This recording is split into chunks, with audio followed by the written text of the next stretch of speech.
Hi, எல்லாரும் எப்படி இருக்கீங்க? ஆடி 18 எல்லாருக்கும் எப்படி போச்சுங்க? இது என்னோட ஆடி 18 விளாக் தாங்க. எங்க வீட்டுல ஆடி 18னா படைப்பு போட்டு பெரியவங்களுக்கு சாமி கும்பிடுவாங்க. சாமி கும்பிடுறதுக்கு எப்பவுமே அதை தான் சமைப்பாங்க. இன்னைக்கு அத்தைக்கு முடியாதனால நான் செஞ்சேங்க. சாம்பார் ரசம் வச்சு பணியாரம் சுட்டு பூசணிக்காய் பொரியல் பண்ணியிருந்தேங்க.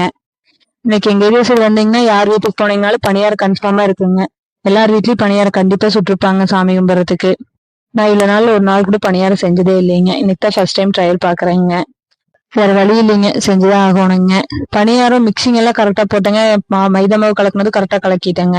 ஆனா இந்த எண்ணெயில பொரிச்சு எடுக்கும்போது மட்டும் ஒரு மிஸ்டேக் பண்ணிட்டேங்க. ரொம்ப எண்ணெய் நல்லா கொதிக்க வச்சு போட்டு எடுத்துட்டேங்க. அதனால ஃபர்ஸ்ட் கல் கொஞ்சம் சொதப்பல். அப்புறம் 2வது 3வது கல் போடும்போது கொஞ்சம் செட் ஆகி வந்துருச்சுங்க. இந்த போட்டோல இருக்காங்க மச்சானோட அப்பாராத்தாங்க. இவங்களுக்கு தான் சாமி கும்பிடுறதுங்க. நானுங்க சமைச்சு முடிக்கிறதுக்குள்ள மாமா இங்க எல்லாம் ரெடி பண்ணிட்டு இருந்தாருங்க சாமி கும்பிடுறதுக்கு.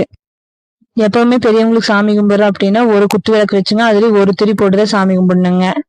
அதே மாதிரி சாப்பாடு பரிமாறத நம்ம கிழக்கு பக்கம் பார்த்து போட்டோ வச்சிருந்தோம்னா கிழக்குமான உட்காந்து எப்படி சாப்பிடுவோமோ அது மாதிரி வச்சு பரிமாறணுங்க. சாமி கும்பிட்டோடனே கொண்டு போய் காக்காய்க்கு சாப்பாடு வச்சேங்க. காக்காயும் நல்லபடியா வந்து எடுத்துட்டு போயிருச்சுங்க.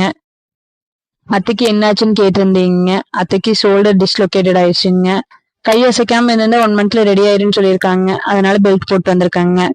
இன்னொரு விளாக்ல பாக்கலாங்க. பாய்ங்க. தேங்க்யூ.